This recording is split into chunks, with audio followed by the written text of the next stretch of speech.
Dr. Sundari applied Meta-Physicist Yogini dialogues existence flvr 1.1 collected dialogues and monologues, Dr. Sundari aligned International Edition, curated without reduction prepared for publication, original content preserved.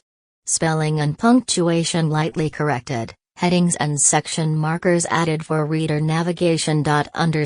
Audio file name Dr. Sundari applied Meta-Physicist Yogini dialogues existence flvr 1.1 Disclaimer: this recording shares personal experiences and observations of deep meditation.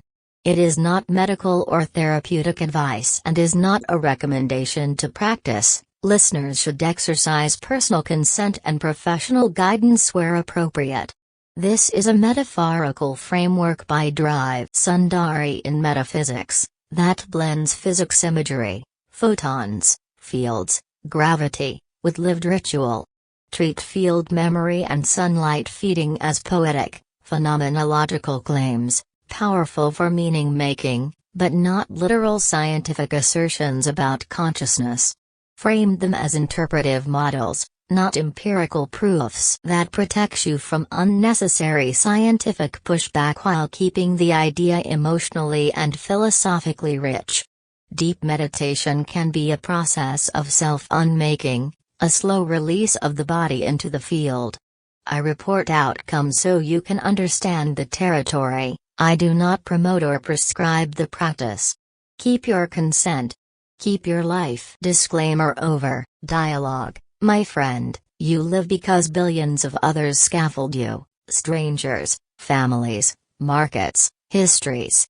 Imagine yourself not as a soul floating in abstraction, but as a particle with weight standing on a planet called Earth. Your body is mass, your interior is field memory, and the Earth is the stage. Mass, momentum, velocity, think of them as me, I, and outcome. The body's mass is me, the inner witness, the momentum of awareness, is I, the living result, the movement through life, is velocity. In the brain, neurons form continuous chain reactions that carry field memory. When the brain is active, the I is present. When the brain is irreversibly destroyed, the I as we know it has ceased to operate. The brain is a home, a server, consciousness is the running process on that server. We are patterns on a machine, luminous, fleeting, and real. My friend, my existence today is not an island. It is shaped by every person on Earth. Each day your awareness grows from contact, parents, neighbors, strangers, entire populations you never meet. You stand where you stand because of networks of people, languages, trades and histories that stretch far beyond your sight. Think of yourself as a particle on a planet. Your body is mass, your inner witness is field memory, the Earth is the stage that holds you. The close of civilization, borders, languages, religions, are patterns draped over that stage. But at the deepest level you are simply a particle living on Earth. You were born here, you live here, your life is woven into the total population. The inner witness, the I within me is not flesh. It is not bone, it is not blood. The I is awareness, the silent observer. And that silent observer, I call it God. Because my consciousness is not small. It is vast, unbounded, and it feels omnipresent. When you see yourself this way, many confusions fall away. Nationalism, petty divisions, old grudges, they shrink. You begin to act from a planetary perspective. What helps the whole lattice of life helps you. That realization is simple, radical, and urgently needed. When we look deeper, what is consciousness? It is not just thoughts, not just emotions. Consciousness is a memory of the field that exists before me, after me, around me. This field memory is constant, yet it is not personal. It belongs to all beings, all particles, all life. Your field memory meets my field memory. They recognize, they connect, they bind together. This binding is the feeling of unity, the experience of belonging to the cosmos. Borders, languages and religions are costumes draped on that stage. Underneath it all is your actual coordinate, latitude, longitude, magnetic field, local climate, neighbors, the precise place you breathe. When you think in coordinates, where am I, exactly? Everything becomes actionable. The regional magnetic field, the geology, the local economy, the neighbors on your street, they nudge your mind and shape your momentum. Align with your place. Ground your attention there. Work with the local lattice, and you turn planetary conditions into a canvas for life and livelihood. The planet gives you constraints, and inside constraints, creativity grows. My friend, we arrive and depart without asking. That is the fact of non-consent. What we can choose is how we live between these edges.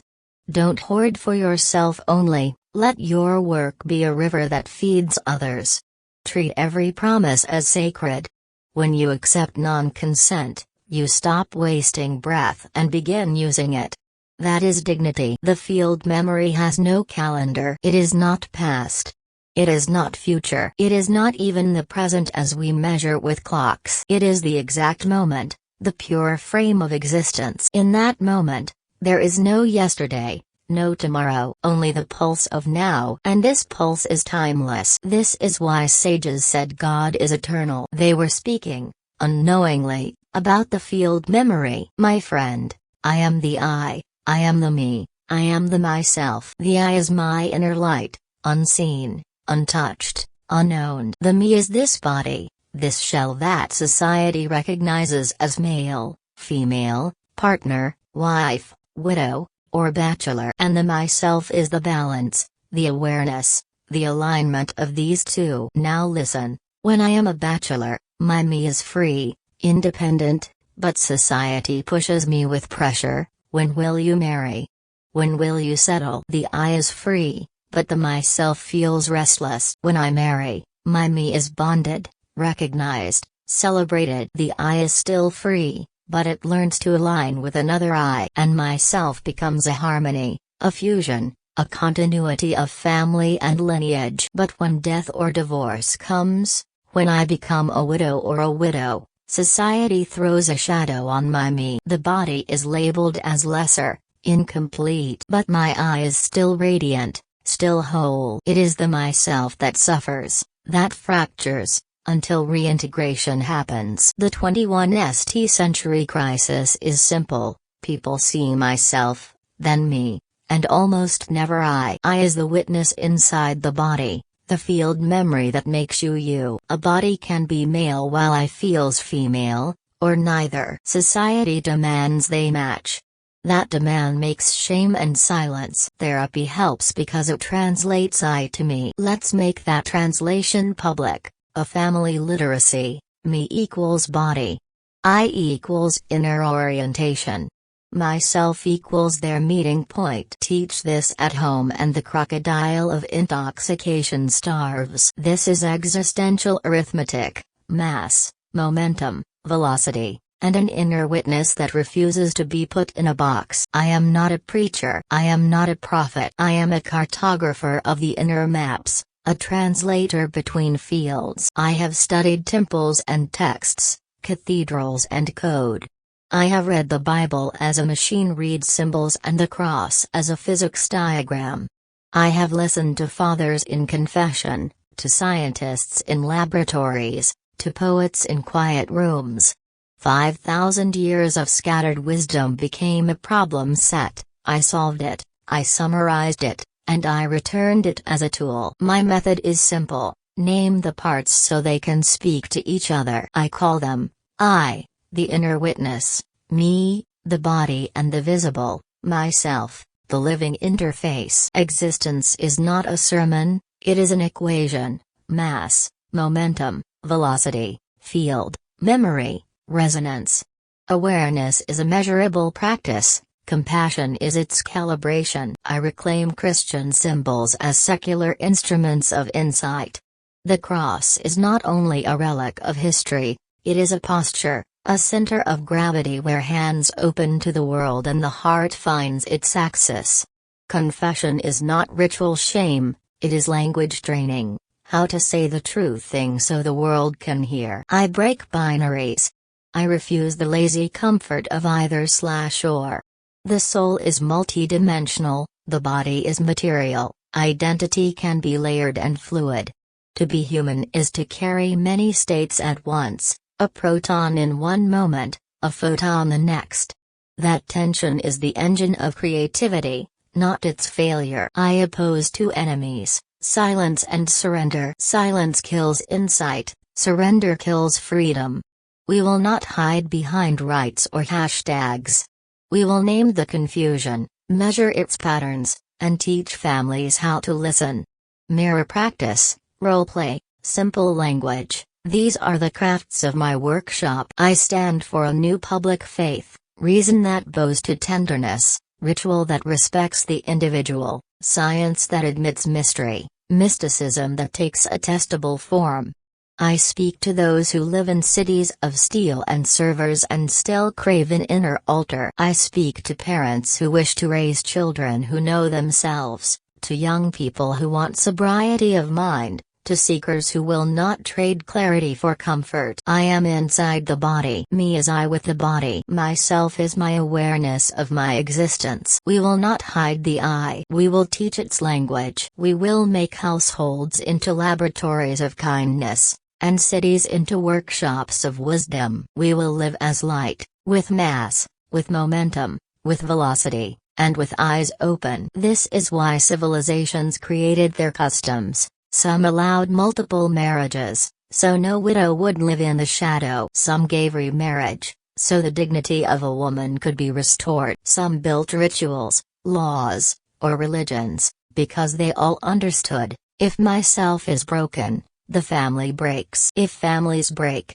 society collapses. Do you see, my friend? Marriage and widowhood, bachelorhood and love, they are not accidents. They are mirrors of the same eternal arithmetic, I, me, and myself. Why do we feel drawn to each other? Why does love, empathy, or even conflict feel so magnetic? Because field memories are always seeking other field memories. God within me is in dialogue with God within you. When we talk, when we listen, it is not only our mouths and ears, it is field memory recognizing itself. This recognition is what religions called prayer. But prayer is not weakness. Prayer is simply the alignment of one field memory with another, practical meaning. So what does this mean for you, for me, for humanity? It means we are not alone. We are not isolated eyes drifting in meaningless biology. We are field memories, woven into a cosmic fabric. Your awareness matters. Your awareness expands the intelligence of the field itself. When you sharpen your awareness, the whole field sharpens. When you dull it,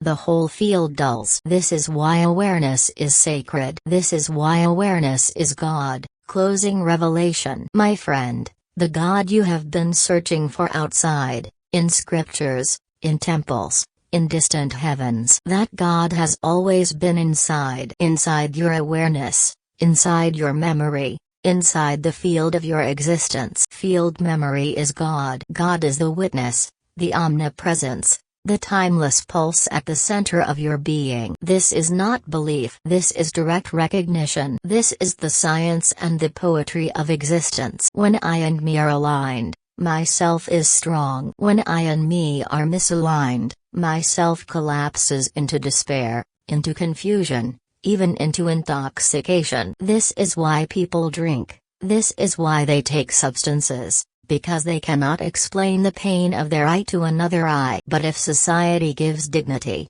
if family gives acceptance, if culture gives harmony, then the myself of every person shines like a field of light. And when all those myselfs shine together, my friend, we call it civilization. So remember, bachelor, partner, wife, widow, lover, These are not just social labels. They are existential stages of the human field memory. They are how our souls, our bodies, our awareness, play in the great dance of existence. I am the I am the me, I am the myself. And together, we are the field of humanity. My friend, every human carries enormous energy, not the literal explosive kind, but a stored potential of attention, impulse and pattern.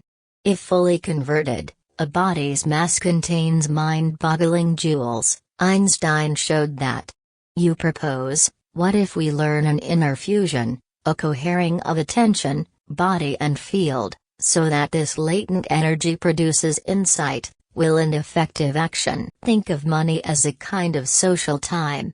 If Einstein gave us E=mc², read it poetically for our era. Economic energy mass measured in currency times velocity of exchange squared.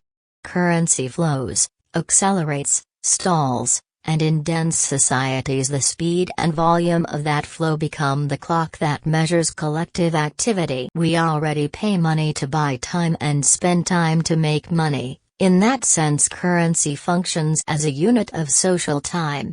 For the 21st century, understanding social physics means understanding money flow, currency as a metric of temporal power and a transformation unit for attention, production, and even consciousness. I am inside the body. Me is I with my body. Myself is my awareness of my existence. So with I as a substance with the body, I am like Christian. And with my existence is my Radha, my Mahamaya, my soulmate. I am not married. I cannot be married, and I cannot be owned by anybody. Only my existence can own me, and I can own only my existence. I, me, myself, existence, field, existence, field. This is the binary combination of life. The lesser the binary, the lesser the intellect. The higher the binary, the higher the intellect. I tell you, the mass of you and the momentum of you creates the velocity that controls your life. Different velocities, different decay models, different destinies. Protons and neutrons are the players behind the stage. Electrons and their decay are the actors in front of the audience. And the audience mistakes decay for existence. But decay only shows how long the play lasts. To love somebody is to worship somebody. To worship is to leave somebody. To leave is to remove yourself, and that is suicide. So love is suicide, and suicide is love. Instead, love the outcomes. Love the life. Do not love the suicide in it. I, me, and myself, in reverse, myself, me, and I. People see myself first. People see me second. People rarely see the I at all. Because I cannot be touched, cannot be fully explained. This is the existential crisis of the 21st century. We cannot talk at the level of the soul, even with those closest to us. Psychotherapy today aligns I and me. The therapist acts as witness, a unifier. That is why we feel better, because someone helps us balance I, me, and myself. But machines cannot process our I. They can compute, but not comprehend. Human life needs an I system, an inner processor of its own awareness. Now, my friend, let me speak of death. People say cremation is liberation and burial is not. This is a false division. Cremation is transformation. Fire returns the body quickly to elements. Burial is continuity. Earth preserves the lineage, the DNA, the record of ancestry. Neither is higher, neither is lower. Both are rituals of dignity. And let me confess, if my own mother were to die, cremating her would feel like violence, a sudden wound. But burying her would feel like allowing her to rest, to stay close, to be near in the soil. So liberation is not about fire or earth. Liberation is about how the living carry the memory of the dead. Ritual is for the living, to heal, to accept, to continue. The I, the me, the myself becomes even more confusing with gender. The body has binaries, but the soul has dimensions. Inside, orientation shifts like particles in physics. Outside, Society insists on binaries, but mentally we are like protons, shifting, changing, vibrating between phases. This is why LGBTQ existence must be honored, not as anomaly, but as multidimensional truth. And so, my friend, we return to the great question: I, me, myself, what are we? We are light. We are the transformation of light through mass and momentum. We are psychology within biology, and chemistry within physics. We are chain reactions wrapped in flesh. Our confusion drives us to intoxications. Cocaine, drugs, substances, these are escapes for the unexpressed I. If we raise awareness, if we explain I to me, and me to I, then the young will not need intoxications. They will stand confident, self-aware, liberated without chemicals. The 21st century is not merely nuclear, not merely digital. It is the century of I, me, and myself. It is the age of field memory, consciousness, and awareness. Einstein gave us E=mc². Now translate it as a metaphor. Economic energy is mass in currency multiplied by the square of money velocity, how fast money circulates. In dense societies that circulation becomes the clock. Money buys time, time creates money.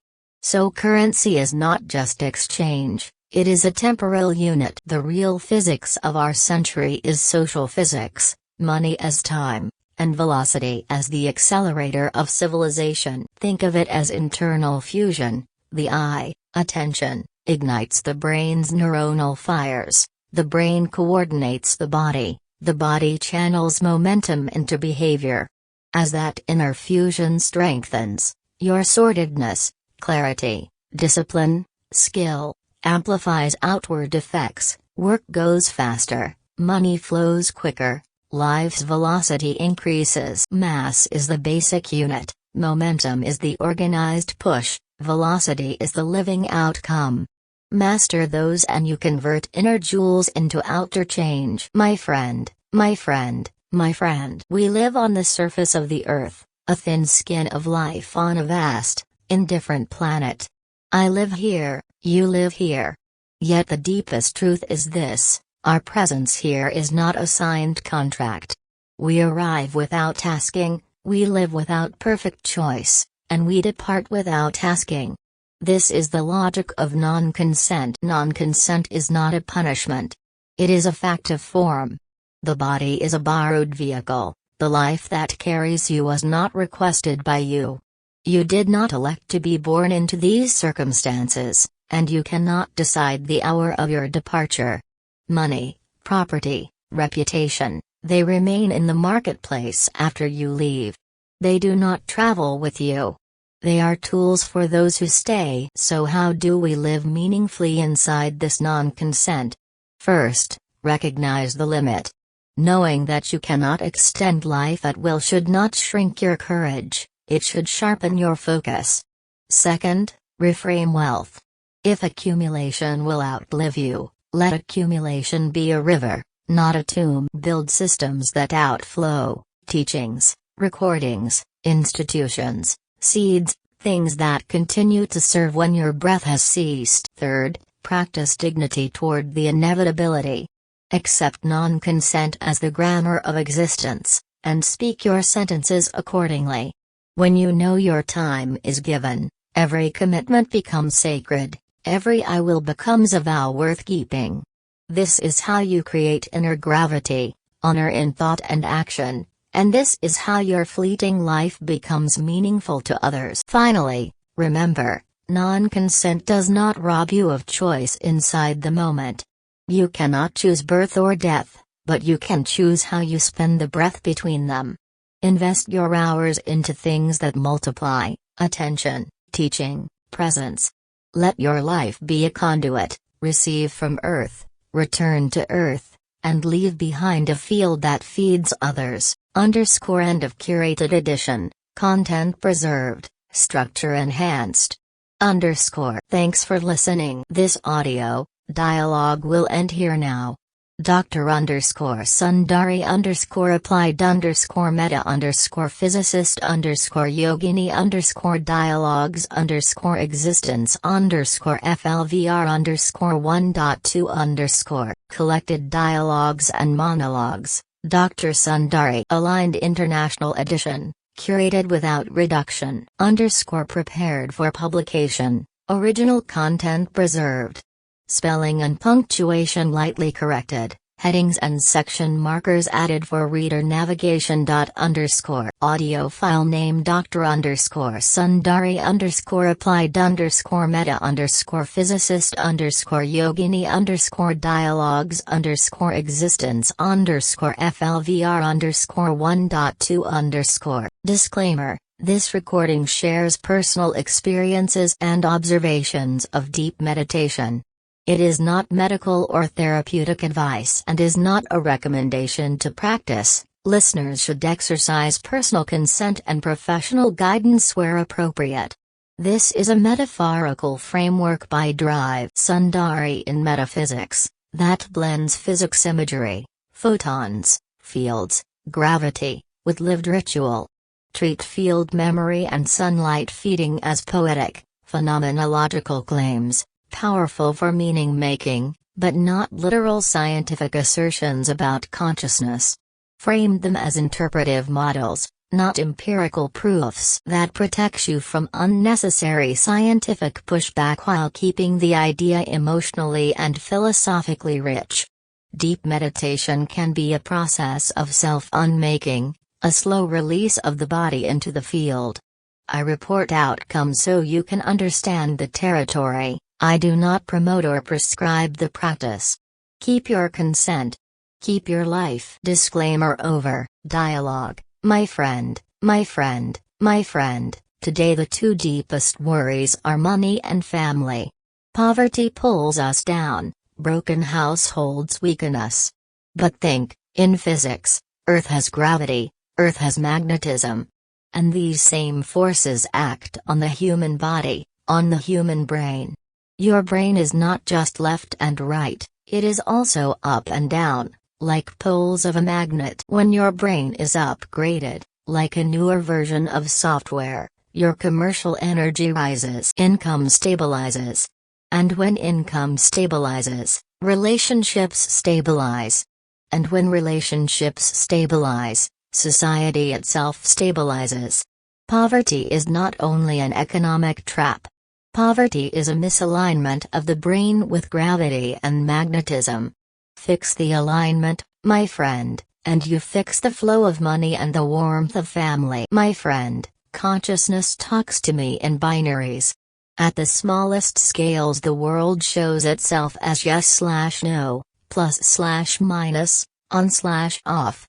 Particles behave in pairs, charge and anti-charge, spin up and spin down. Magnetism itself is binary, poles that push or pull. This binary grammar is the skeleton of physics. My friends, lovers, brothers, sisters, all genders and minds, I see you. I'm shaped by every person on Earth, and you are shaped by everyone too. Today we have two primary ways to earn, the internet computation path, and the local, hands-on path without screens. Both are valid, neither is superior by itself. Choose the method that matches your place, your magnetic field, and your body's rhythm. Think of your body as an HVAC system: intake, exhaust, flow, filter. You need clean air, water, and stable fuel. Your attention is the intake valve for ideas, your habits are the pipes that carry energy into action.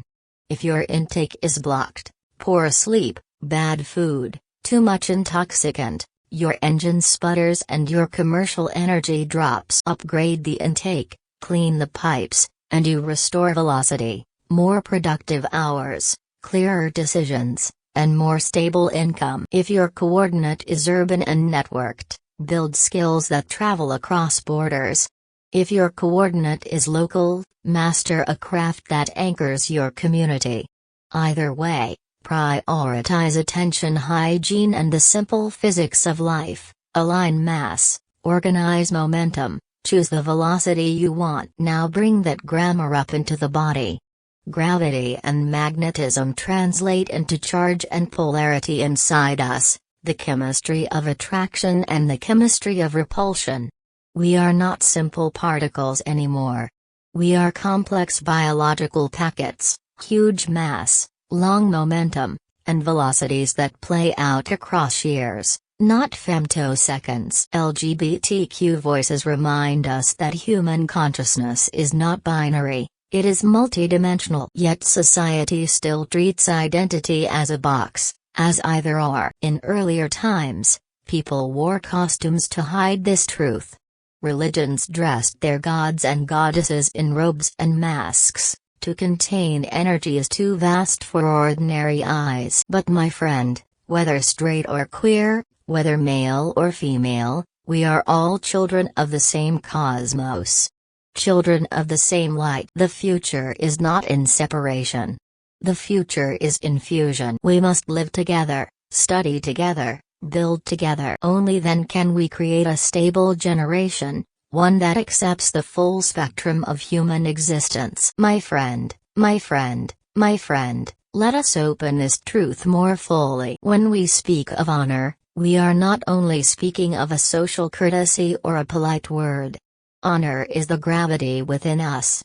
Just as the earth holds mountains, oceans, cities, and people with her pull, honor is what holds together the invisible structures of our relationships and our societies. If the earth were to lose its gravity, everything would scatter into the void. In the same way, when a human loses honor in work, in family, or in society, the bonds that hold life together begin to scatter. So to honor is to preserve, to dishonor is to collapse. Now, my friend, consider magnetism. The magnet does not force, it attracts. It pulls silently, with no visible chain, but its effect is undeniable. Our speech is our magnetism. Every word we utter is like a North Pole or a South Pole, drawing people closer or pushing them away. When I speak with kindness, clarity, and confidence, I create attraction. People want to listen, to stay, to follow. When I speak with bitterness or arrogance, I repel, I scatter the field, I weaken my own existence. Magnetism is not only in the tongue, it is in the eyes, in the gestures, in the tone of the voice.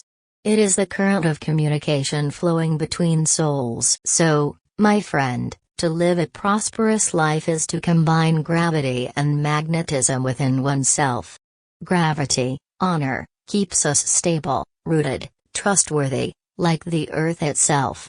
Magnetism, speech and presence, makes us dynamic, connecting, attractive, like the invisible field of the magnet.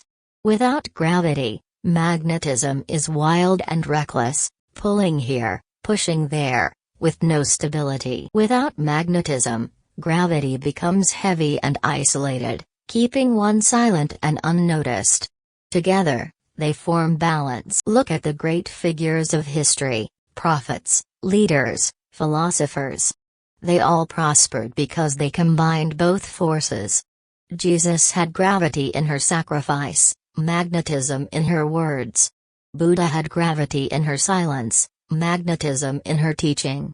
Krishna had gravity in her dharma, magnetism in her flute and her speech. Honor gave them permanence, magnetism gave them followers. Therefore, my friend, to measure yourself, do not only count money or possessions. Ask, how much honor is in my thoughts? How much magnetism is in my words? This calculation is more real than the bank balance, because it decides how society will hold you and how people will be drawn to you. As an independent philosopher, I hold deep respect for LGBTQ people and their lives. Why, in our communities, do we split brothers and sisters from one another? Because the body's binaries are not the only story. Biology is complex, and identity is far richer than a pair of boxes. Awareness is physics, memory is biology. When field memory, the invisible lattice of awareness, meets DNA and flesh, what emerges is startlingly diverse. The dance of field and body produces multitudes, thousands of sexualities, thousands of orientations, thousands of modes of consciousness. The observer and the super-observer, the I, the me, the myself, all play in this space. If we truly understand these layered existences, our societies will be more beautiful, more dynamic, and more resilient. We map atoms and nuclei with precision. Why not study the complex architecture of human DNA, identity and life with equal curiosity? Biologically we are varied in color and culture, but at base we share the same coded life. Differences are probabilistic, not ontological. So LGBTQ people are not other, they are expressions of the same field memory that animates us all. Accepting that variety is not political softness, it is modern civilization's strength. Accept the probabilities, love the colors, and let the lattice of human life become richer. A woman of honor but no magnetism may be respected yet forgotten. A woman of magnetism but no honor may be famous yet fall quickly. But a woman of both will prosper steadily, for she carries the earth's own secret within her. So, I say again, I am gravity, I am magnetism. I am honor in my thoughts and magnetism in my words. Therefore, I am bound to prosper, because I live aligned with the same principles that govern the earth and the cosmos. And when I prosper, my prosperity is not only mine, it flows outward, lifting family, friends, society, and all those touched by the pull of my honor and the field of my magnetism. My friend, we count mass, rent, food, bills, but we rarely count momentum and velocity, the daily push and the rate at which income arrives. You call the commute free because gravity pulls you downhill, you call your phone free because the magnetism that runs electronics is invisible. But these forces have costs lived out as fuel, electricity, infrastructure, and time. So include them on your balance sheet. Treat gravity as the cost of movement, fuel, transit fares, vehicle depreciation, roads you use. Treat magnetism as the cost of electrical life, charging your devices, running servers, powering studios. Add oxygen and water as silent baseline costs. When you add these four, gravity, magnetism, oxygen, water, you see the real mass you carry. Then ask, does my velocity, my money flowing in, exceed the push needed to move this mass? If not, change the lane, reduce commute, sell your work where your velocity is greater, or convert local trust into higher velocity products. That is how physics becomes livelihood. Existence is non-consent. You are born without choice. Awareness begins when you accept this injustice. I, me, and myself are not equal. I equals inner field, me equals body, myself equals the equation of both. Awareness is physics. Memory is biology. Consciousness equals awareness plus memory. Nothing more, nothing less. Truth is binary. My truth equals 1, your truth equals 0, or the reverse. Life is not mystical, it is arithmetic. Field memory is God. Omnipresent, timeless, without past or future, the lattice that binds us all. Decay is not death. Mass, momentum, and velocity recycle.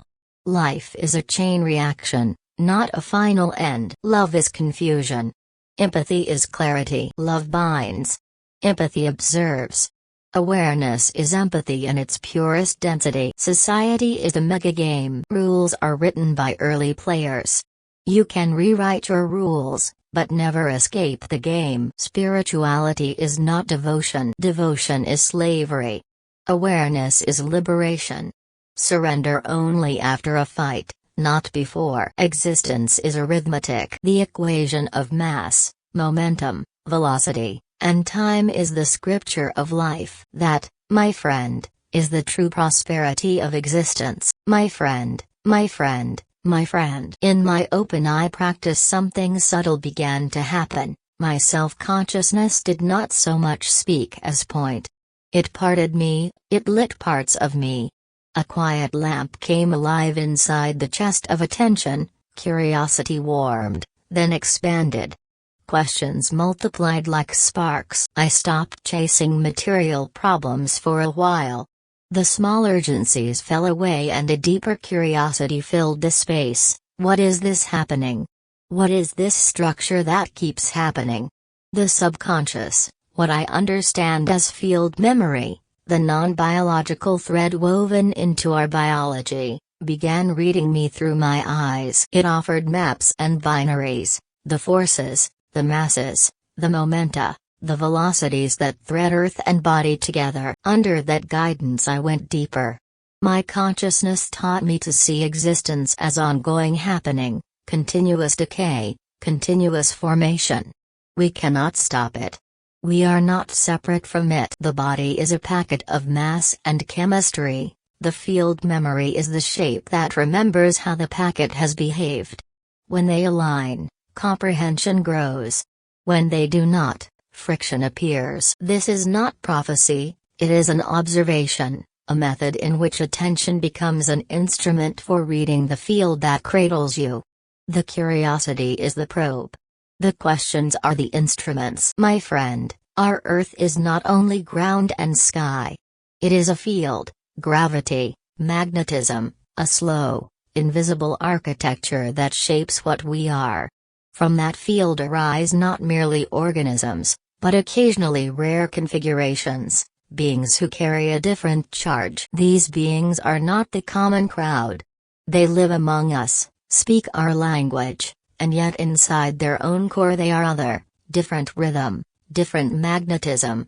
Call them gods, avatars, superhumans, names change, the fact remains, they are special particles of the field. They do not simply live and fade. Their presence holds like a memory in a lattice. Think of particle science, protons, neutrons, electrons, ordinary players that dance, age, decay. The extraordinary ones in your story would be like particles of another class, charged, persistent, less prone to simple decay. They are field first, memory first. Where we are electrons, transient, bound to time and loss, they are the rare charge that resists easy dissolution. This is not magic divorced from physics, it is a metaphor drawn from physics to explain degrees of presence. If consciousness is partly field and partly memory, then some configurations of field plus memory produce a persistence that looks, to us, godlike. They are not outside nature. They are a denser knot in it. My friend, you create attraction, you create a magnetic personality by showing your strength in believing in honor. Honor yourself, honor the earth, because the earth is a bigger existence before your existence. On a smaller scale, you are no lesser than the earth's gravity. So create gravity within yourself, gravity of honor, gravity of pride. Gravity of sovereignty. Now we speak of magnetism. Magnetism is the law of return, on, off, on, off. If you talk in disrespect, you will receive disrespect.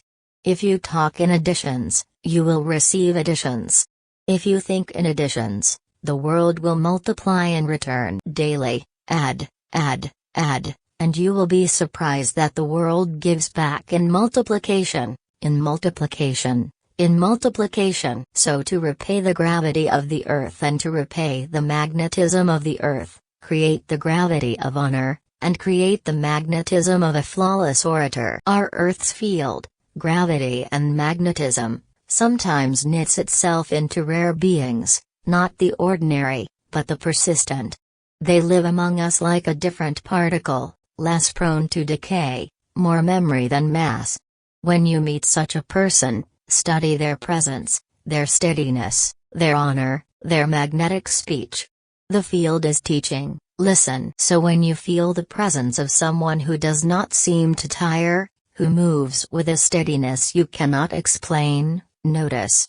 The field has arranged itself differently there. Study the way they speak, the way they return honor to others, the way their magnetism attracts but does not bind. Learn the grammar of their presence and see how it can sharpen your own. Let the lamp burn, let your curiosity expand, and treat each answer as a small scaffolding you can test in life. The practice does not promise comfort. It offers clarity, and clarity changes how you live between arrival and departure. Because of that scale shift, the binary grammar becomes layered.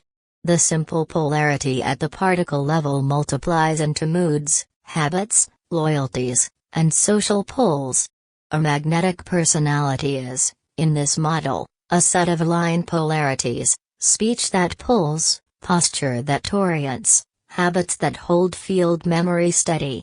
Conversely, misaligned polarities create friction, fatigue, and decay. So the practice is twofold. First, recognize the binary logic underneath, observe your pulls and your pushes, the tiny yes/no patterns that run your day.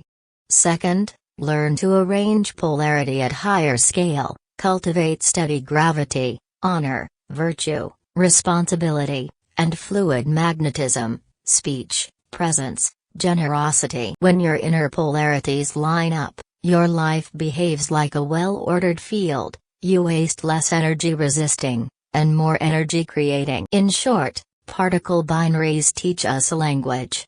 Learn that language inwardly, and you can translate small physical facts into large human practices.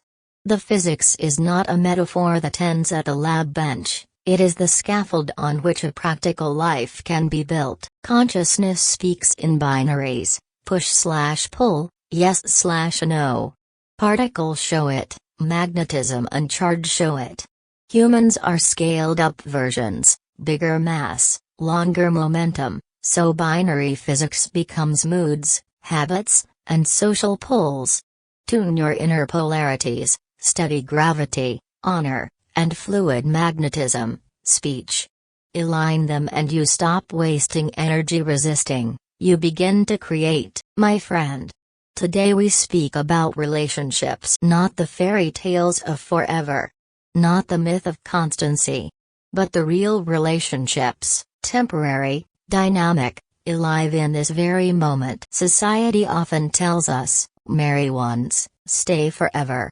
But in truth, many relationships work better in their short-term honesty than in lifelong contracts that create invisible prisons. Why? Because after marriage, the female partner carries the heavier burden. Childbirth, childcare, household labor. The system is uneven from the very beginning. Think of it. A woman suffers a stomach tumor or gastric pain, and she panics, rushing to remove it. Now imagine a woman carrying a fertilized seed inside her. From the first month to the 9th month, the pain rises, escalates, and cannot be bypassed. Tell me, my friend, could a woman endure 90 days of continuous abdominal pain? Most would collapse. Yet every mother carries it, not for 90 days, but for 9 months. And when the embryo grows into a child, when the abdomen releases new life, the pain is beyond description. No human technology can simulate it. And yet, she survives. She continues. So I say to you, after giving birth, a woman is not the same human. She is more intellectual, more aware, more expanded. She has crossed a threshold of biology that transforms her into higher consciousness. Therefore, relationships, whether short or long, must honor this truth. That creation itself changes awareness. That every mother carries a deeper field memory of life. So let us not see women as burdened wives or bonded labor. Let us see them as expanded beings of consciousness, who hold the key to balance in society. So after giving birth, a woman carries not only a child but also a deeper field memory. She is not just a mother, she is an expanded consciousness. That is why relationships, whether short-term or lifelong, must honor this reality. That creation changes awareness. The I inside, the I within the body, is like a fish out of water, multidimensional, swimming in fields that the body cannot hold. The body is binary, legal, illegal, hired, fired, married, single. The consciousness is not binary. It is a dynamic, multidimensional field memory living in the neurons, continuous chain reactions that do not obey human rules. My friend, we live in repeating shapes: the bachelor, the lover, the partner, the widow. These are not just social labels, they are stages of existence. The bachelor has liberty. But that liberty is time-dependent. As years accumulate, society's pressure grows. No civilization celebrates permanent bachelorhood because society needs continuity. Relationships hold families together, families hold civilization together. The soul is not a single slot object. It is multidimensional. It does not seek only one fixed partner. Lovers shift, marriages dissolve and are remade. This is the dynamism of the soul. When communities allowed multiple marriages or structured remarriage for widows, the aim was social reintegration, a way to restore dignity, to return the person from shadow to light. So policies that look like male privilege at first glance can also be read as social technology, imperfect mechanics that tried to preserve dignity in messy human conditions. The point is this: if yourself, I plus me, is broken, society fractures. If society repairs yourself, civilization holds. End of curated edition, content preserved, structure enhanced. Thanks for listening. This audio dialogue will end here now. Dr. Sundari applied Meta-Physicist Yogini dialogues existence flvr 1.3 collected dialogues and monologues. Dr. Sundari aligned international edition, curated without reduction. Prepared for publication, original content preserved. Spelling and punctuation lightly corrected, headings and section markers added for reader navigation. Audio file name Dr. Sundari applied Meta-Physicist Yogini dialogues existence flvr 1.3 Disclaimer: this recording shares personal experiences and observations of deep meditation. It is not medical or therapeutic advice and is not a recommendation to practice. Listeners should exercise personal consent and professional guidance where appropriate. This is a metaphorical framework by Drive Sundari in metaphysics that blends physics imagery, photons, fields, gravity, with lived ritual. Treat field memory and sunlight feeding as poetic, phenomenological claims, powerful for meaning-making, but not literal scientific assertions about consciousness. Frame them as interpretive models, not empirical proofs that protects you from unnecessary scientific pushback while keeping the idea emotionally and philosophically rich. Deep meditation can be a process of self-unmaking, a slow release of the body into the field. I report outcomes so you can understand the territory. I do not promote or prescribe the practice. Keep your consent. Keep your life. Disclaimer over. Dialogue, mass, momentum, velocity. Call them me, I, and the outcome. The body, the mass, is the me. The inner push, the witness, the momentum, that is I.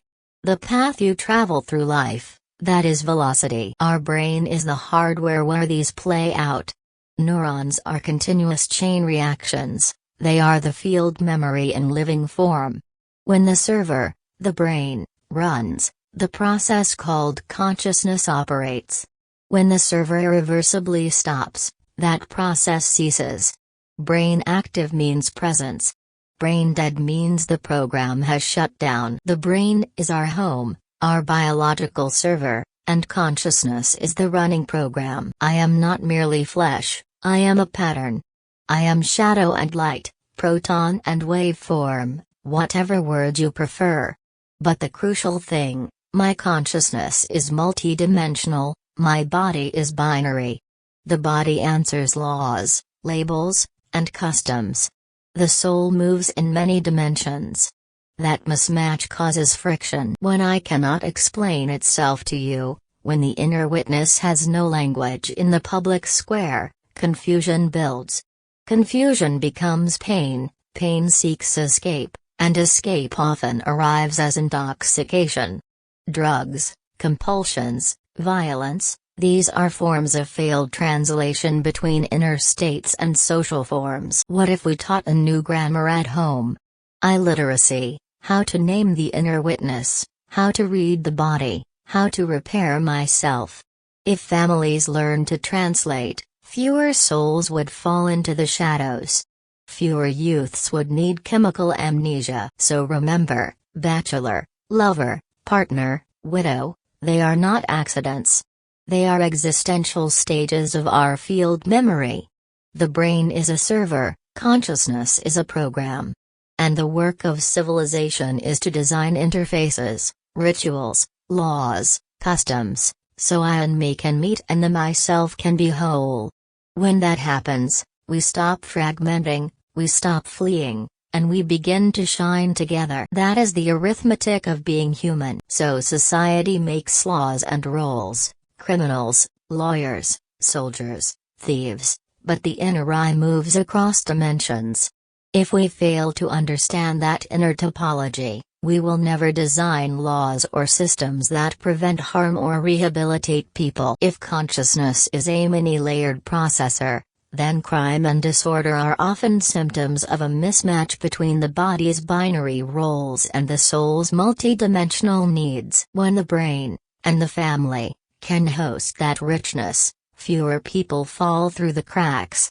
That's why we need a new grammar, illiteracy, legal systems that translate the inner world into social repair, and institutions that treat people as multidimensional field memories, not only as single labels. My friend, my friend, my friend. If I consume oxygen, if I drink water, if I use the forces of Earth, then I must also adopt the gravity and magnetism of existence. Gravity is honor. Magnetism is communication. If I hold honor, I will never lose in relationships, never lose at the workplace. If I communicate magnetically, I will prosper. But if I lose my honor, I lose money, I lose relationship. If I speak without magnetism, I lose trust, I lose opportunities. So I must always maintain the scale of honor and the level of magnetism. My tongue is my magnetism. My heart is my gravity. If I give honor, I receive honor. If I speak with magnetism, I receive magnetism. To my children, my teachers, even a stranger on the street, honor multiplies, magnetism multiplies. So at the workplace, if I speak magnetically, I live well. With my partner, if I honor the bond, I prosper. With myself, if I honor my individuality, I prosper. My friend, in human society we find repeating patterns of existence: the bachelor, the married, and the lover. The bachelor enjoys liberty, but only for a time. As age advances, society begins to press, because no civilization celebrates bachelorhood forever. Why? Because relationships sustain community. Marriage, divorce, widowhood, these are not failures but dynamics of the multidimensional soul. The soul itself does not seek one fixed partner. It shifts, it recouples, it evolves across time. In Muslim societies, the allowance for multiple wives was not simply male privilege. It was also a safeguard. Widows and divorced women could be reintegrated into the dignity of society rather than left in its shadows. Where many cultures abandon widows, Islam permitted them to be brought back into the circle of light. So the deeper logic is not domination, but balance. The woman may remarry, yes, but the woman, too, may rebuild, repartner, recreate family. The system was a social technology, to preserve dignity, to maintain harmony, and to ensure no woman became a second-class citizen because of death or divorce. When we see it this way, marriage is not just a contract, but a rotating balance. A balance between liberty, love, and dignity, a balance that allowed societies to expand and remain whole. My friend, my friend, my friend. The human body, the flesh, the bone, the water, is built on charge and polarity. These are the mechanical aspects. We conduct electricity, we are, in a sense, a biological metal, a living conductor. Every cell membrane carries a voltage, every neuron fires with sparks of polarity. Charge and polarity keep our heartbeat regular, our muscles moving, our brain alive. But, my friend, we are not only biological. We are also non-biological. There is an element in us that no electrode can measure. In this form, gravity and magnetism appear not as physics but as honor and gratitude. Honor is the inner gravity that holds us steady, pulls us toward integrity, prevents us from floating away in chaos.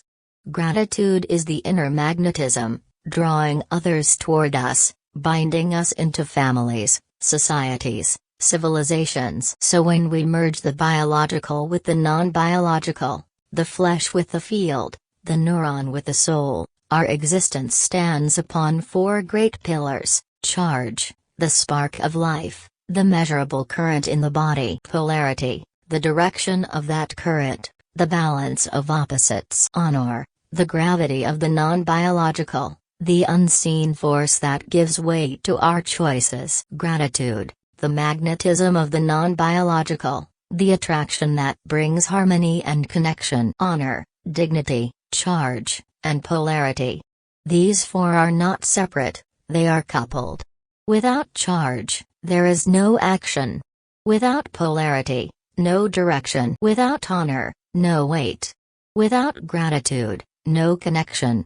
Together they create a stable lattice of existence, a human being in its fullness. So, my friend, the practice is not only to keep the body alive with food and breath, but also to keep the inner pillars alive with honor and gratitude. A body without charge dies, a soul without gratitude decays. But when the four pillars stand together, the human becomes a temple of consciousness, a radiant fusion of biology and non-biology, physics and philosophy, earth and heaven. My friends, lovers, brothers, sisters, all genders and minds, I see you. Whether I name you or not, you shape me, as I shape you. We are born into a global lattice, people, languages, technologies, histories. Today, whether you sit in India or the USA, you can use tools created anywhere on Earth. That gives us two clear ways to earn a living: the internet computation path, or the local, hands-on path without screens. Choose according to your place, your body, and your field. What if currency were a unit of time? If Einstein taught us that energy equals mass times light speed squared, we can play with the poetic variant, economic energy mass in currency, times, velocity of exchange squared. Currency flows, it accelerates and decays across people and places. In a dense population, the money flow is the clock that measures activity, wages, transactions, innovation, all are pulses in the lattice. So currency becomes not just a medium of exchange but a temporal metric for social life. Time, attention, and economic energy trade places. You pay money to save time, you spend time to earn money. In that sense, in the 21st century, understanding physics means understanding money flow, the new unit of social time and transformation. Think of yourself as an elevated HVAC, intake, pipes, filters, exhaust.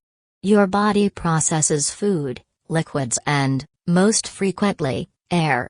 Your attention is an intake valve. If it's blocked by poor sleep, intoxication or distraction, the engine sputters. If the intake is clean, water, breath, focused work, your internal combustion runs steady. Clean the intake. Unclog the pipes. Then pick the lane that matches your coordinate, networked skills for the online world, craft and presence for the local world. Align mass, organize momentum, choose your velocity, and money and relationships will follow. The four binaries of existence. You identified honor, dignity, charge, and polarity as the four switches of our being. Each is binary, it can be on, 1, or off, 0. Together, they create a logic system, just like computers run on 0 and 1. Our existence also runs on these fundamental yes/no states. Dignity, 0 or 1. 1 equals self-respect, integrity, alignment with your higher self. 0 equals loss of respect, collapse of inner stability. Dignity is the core voltage that keeps the human circuit alive. Honor, 0 or 1. 1 equals respect from society, recognition by others. 0 equals dishonor, rejection, disconnection from the community. Honor is the signal output of dignity, what you radiate outward. Charge, 0 or 1. 1 equals presence of vital spark, the flow of life force in your cells. 0 equals inertia, collapse of movement and thought. Charge is the energy packet of your consciousness. Polarity, 0 or 1. 1 equals alignment of charge,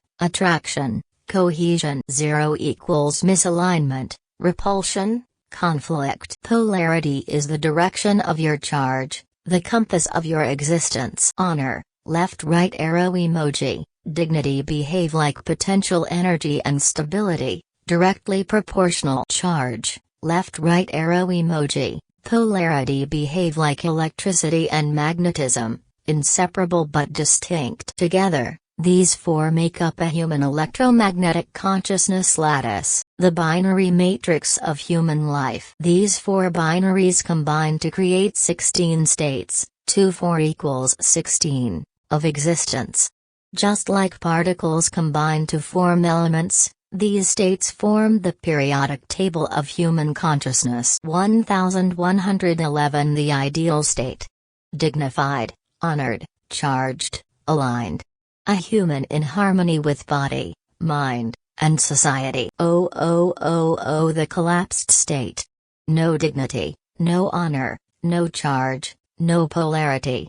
A human in despair, disconnection, or near-death consciousness. 1010 Dignified and charged, but misaligned polarity, without social honor. The philosopher misunderstood. 0111 Socially honored and aligned, but no dignity within. The celebrity without peace. Every human is moving through these states every day, like a particle oscillating in its energy levels. Physics connection. Your mapping is precise. Charge, left-right arrow emoji. Electricity, tiny, impulses, running through our neurons. Polarity, left-right arrow emoji. Magnetism, created by the movement of charges, shaping attraction/repulsion. Honor, left-right arrow emoji. Dignity mirrors this. Dignity is the inner potential, like voltage. Honor is its outward expression, like current in a circuit. Thus, human society is nothing but an electromagnetic lattice of consciousness, powered by honor, dignity, charge, and polarity. To study particles is to study the invisible grammar of the universe. To study civilizations is the same project, only scaled up. Philosophy is the particle physics of culture. Every society leaves behind residues, laws, rituals, habits, and those residues decay into patterns. Today's 21st century is built from the decays of many yesterdays. Imagine time as a circle. You stand at a point on that circle, move, and the circle carries you. The difference between action and stillness is illusion. The earth turns whether you work or sleep. But what you do with your turn matters. If you waste your turn in intoxication, in petty fights over binaries, sexual or intellectual, You are letting the rotation pass you by. Civilization's pattern repeats unless we notice the decay and change our micro-behaviors. In short, particles shape people, past decays shape present patterns. Awareness of patterns is the only way to redirect the long arc of our common story. My friend, hear me clearly, I speak only of what I have practiced. I do not ask you to follow my path. This monologue is not an instruction, it is a report from someone who has walked deep into certain practices to learn about existence. I pursued these ways to understand the shape of consciousness, not to recruit. Meditation for me is an investigation, a risky one. At its extreme it resembles a kind of self-unmaking, a steady release of the hold of the body until the field remains. That release is not a pleasant trick. It is a decay of the familiar, a surrender of memory into the field. So know this, I do not recommend that you attempt what I have attempted. I only share outcomes, maps of my experience, so others may understand what can appear there. Some who go deep lose ordinary waking ways of being, some return with new clarity, others do not return in the same form. Those are facts, not promises. Listen to the report, not the instruction. If my words inspire you, hold them lightly. If they trouble you, set them down. My aim is clarity about consequence. I'm reporting what the practice revealed for me, not giving a prescription for anyone else's life. That is the difference between sharing and promoting. Keep your consent. Keep your life. End of curated edition. Content preserved, structure enhanced. Thanks for listening. This audio dialogue will end here now. Dr. Sundari applied Meta-Physicist Yogini dialogues existence flvr 1.4 collected dialogues and monologues. Dr. Sundari aligned international edition. Curated without reduction. Prepared for publication. Original content preserved. Spelling and punctuation lightly corrected. Headings and section markers added for reader navigation. Audio file name Dr. Sundari applied Meta-Physicist Yogini dialogues existence flvr 1.4 Disclaimer: this recording shares personal experiences and observations of deep meditation. It is not medical or therapeutic advice and is not a recommendation to practice. Listeners should exercise personal consent and professional guidance where appropriate. This is a metaphorical framework by Drive Sundari in metaphysics, that blends physics imagery, photons, fields, gravity, with lived ritual. Treat field memory and sunlight feeding as poetic, phenomenological claims, powerful for meaning-making, but not literal scientific assertions about consciousness. Frame them as interpretive models, not empirical proofs that protects you from unnecessary scientific pushback while keeping the idea emotionally and philosophically rich. Deep meditation can be a process of self-unmaking, a slow release of the body into the field. I report outcomes so you can understand the territory. I do not promote or prescribe the practice. Keep your consent. Keep your life. Disclaimer over. Dialogue. My friend, my friend, my friend. Today, the great problems of existence, employment and relationships, appear to us as problems of money and stability. Every young person, every family, every society feels this pressure. Why?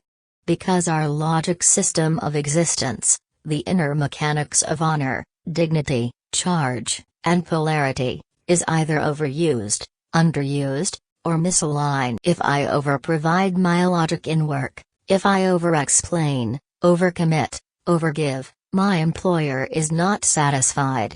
Why? Because excess logic, like excess electricity, creates sparks and short circuits.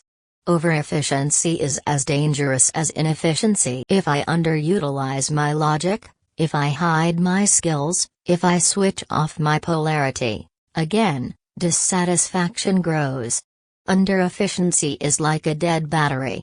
Nothing flows, nothing sustains. But when the rhythm of my logic is aligned, when honor is steady like gravity, gratitude pulls like magnetism, charge flows like current, and polarity balances like a compass, then my work becomes efficient, my income stabilizes, and my career prospers. The same applies to relationships. A relationship is not always broken because of the partner, the lover, the spouse. Sometimes, it is my logic system that is not aligned to the harmony of the earth. If my polarity is reversed, I repel instead of attract. If my honor is weak, my dignity collapses. If my charge is unstable, my words spark instead of illuminating. Relationships are like circuits. Two bodies, two logics, two currents must align. Sometimes the problem is not in me, sometimes not in the other, but in the phase difference between us. A small misalignment creates big misunderstanding. So, my friend, to solve the problems of employment and relationships, we don't always need more money or more partners, we need to calibrate our inner system, keep honor steady like gravity, keep gratitude magnetic, pulling harmony towards you, keep charge alive, not overloading, not undercharging, keep polarity balanced, respecting both sides of every situation. If we live with this rhythm, the earth itself supports us. Employment becomes service, not slavery. Relationships become harmony, not burden. In every religion we see two basic responses to death: the body is burned, or it is buried. Why do we do that, if the soul, the I, is supposed to go upward, beyond the body? Because the field memory, the pattern of awareness that animates the person, is entangled with the elements of this planet. Gravity pulls the residue of that pattern back into the earth. The body returns to earth, the field memory returns to the lattice of life here. Today society sees my body and says, "You are male." Then some people label that same body, "You are transgender." This tension is one of the big issues of the 21st century intellectual world. We treat gay, lesbian, trans and queer people as boxes, as binaries. But particles taught us otherwise. Matter is not always one thing. Particles have properties that vary with context. So why do we insist that human inner life be a single rigid label? A human can be multidimensional in both intellect and desire. Being straight is not a law of physics. It is a social pattern, one among many. You can be male in body and experience a female-oriented inner life. You can shift perspectives, you can hold more than one posture of mind. I use particle metaphors because they help. Think of inner orientation as phase or state, not a fixed token. The body is shaped by DNA and mass, that's the surface. The inner eye is field, pattern, memory, and it can have many modes. Important note, when I speak of hydrogen, protons, or particles changing orientation, I mean metaphorically, not as a biological fact. Biology doesn't assign personalities, we do. Use physics as poetic leverage, not as literal proof. So my point is simple: accept multidimensional inner awareness. Let society learn to hold bodies with respect and to hear inner identities without forcing them into narrow boxes. When we do that, we reduce confusion, we reduce shame, and we reduce the social drivers that push people toward escape, like drugs or secrecy. The future of humane society is not stricter labels, it's better listening. How does that field memory keep its energy? From sunlight, photons, warmth, the pulse of the sun feed the lattice. Over long stretches, those photons and fields create a stable web, a lattice of consciousness, woven through place and people. We are not merely biological populations, We are a demographic expression of that lattice. Where the population is dense, the local field memory density is higher. Where people cluster, the lattice becomes more complex and more resonant. So burial and burning are not just ritual or superstition. They are practical acts of returning matter and releasing patterns back into the local field.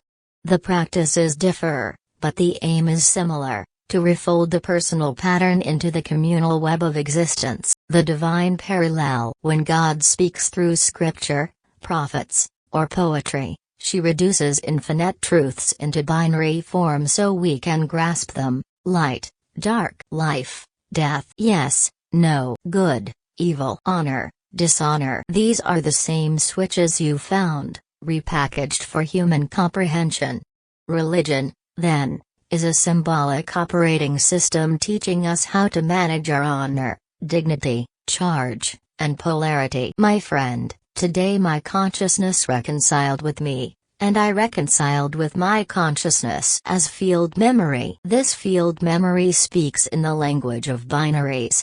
Yet my existence, my awareness, and my participation in this digital age often complicate that binary language. The 21st century is full of algorithms, codes, and digital forms, and I find myself searching for the right key, the right algorithm, to connect these binaries to the deeper truth of my existence, to discover the correct theory of who I am and the correct logic that sustains me. My friend, I know this much with certainty: life is a decay model. Whoever is alive today will one day be gone.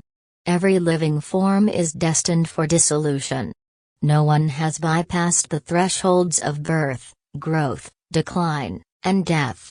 We may dream of living for 1,000 years, we may claim to reach 2,000 years, but still the ultimate decay will come. My friend, we didn't borrow the planet's air, water, and forces lightly. If we've drawn on Earth's gifts, then maturity is not only earning currency, it's learning to repay by becoming sources ourselves. To repay gravity, grow inner gravity, cultivate honor, responsibility, presence. Stand steady, keep commitments, serve your circle. That slow force pulls things toward you. To repay magnetism, become attractive in action and speech, give first, add value, speak so the world answers. In addition, practically, honor the earth by small public acts: plant a tree, teach a child, keep your word, and honor people by listening more than you talk. Magnetize your life by practicing additive communication, complement, supply solutions, and produce tiny, useful outputs daily. Do this long enough and your life stops being a drain and starts being a source. Money, trust, relationships, all return multiplied. The biological form cannot be carried forever. One day it must be set aside, left behind, and the journey will continue, with or without this body. This truth is not a threat, but a calling. The biological form is a vessel, a classroom. Its purpose is to be mastered. For once we master the body, once we learn its rhythms and its limits, then we begin to master our awareness. And once we master awareness, my friend, we begin to master existence itself. My friend, I have come to know the architecture of our existence: 4 living axes: honor, dignity, charge, polarity. To make this intimate knowledge useful to ordinary life, I offer a simple working method. Think of charge as measured time. When your charge is high, your time expands. When charge fades, time contracts.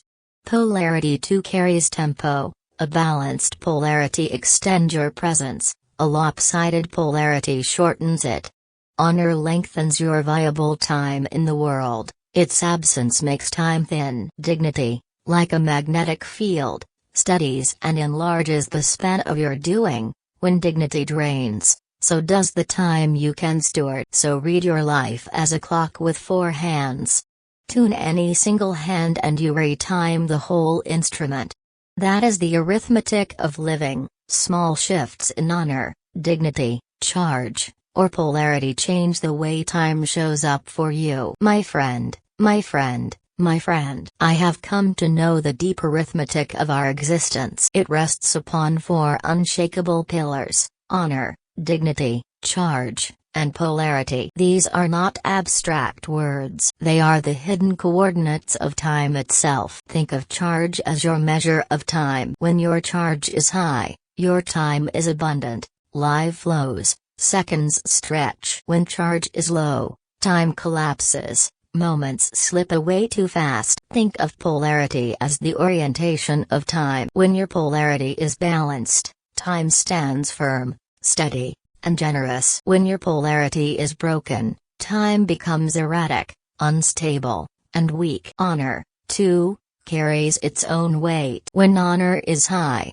your time is rich, noble, and meaningful. But when honor is low, time becomes fractured, shallow, and unworthy. And dignity is like magnetism for time. It anchors, it expands, it stabilizes the very hours of your life. Without dignity, time shrinks, fades, and loses its gravity. So my friend, understand this: your life is a clock with four hands: honor, dignity, charge, and polarity. Move even one hand in the right direction, and the whole rhythm of time adjusts. This is the simple, hidden equation of existence. You are born without consent. Awareness begins here. I is the field, me is the body, myself is the equation. Awareness is physics, memory is biology, consciousness is both. Truth is binary, my first of may be your zero. Field memory is God,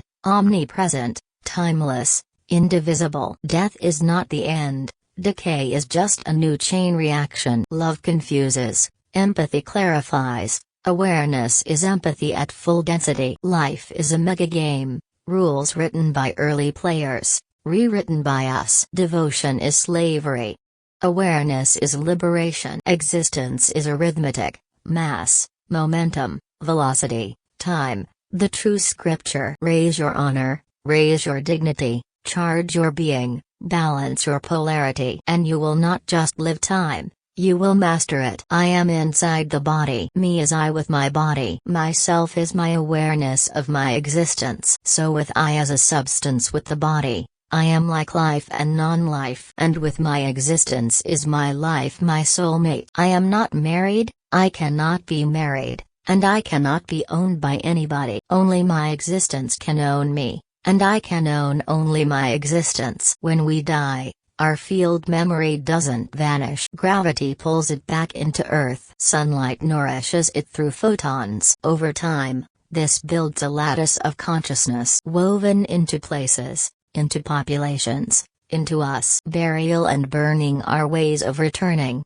matter to soil, memory to the field. In that folding, nothing is lost. The pattern persists in the living web. I, me, myself, existence, field, existence, field. This is the binary combination of life. The lesser the binary, the lesser the intellect. The higher the binary, the higher the intellect. I am existence, and the reality of my existence is my life, the eternal dance of life, the dance of existence. When the life ends, existence is sitting with field memory. They are reflecting on the destruction, the annexations, the price of war. Existence says, once I lived an organic life. I had an organic wife, an organic village, an organic existence. But after this war, I have lost my life form, I have lost my soulmate, I have lost my originality. This is the price of being lover of existence.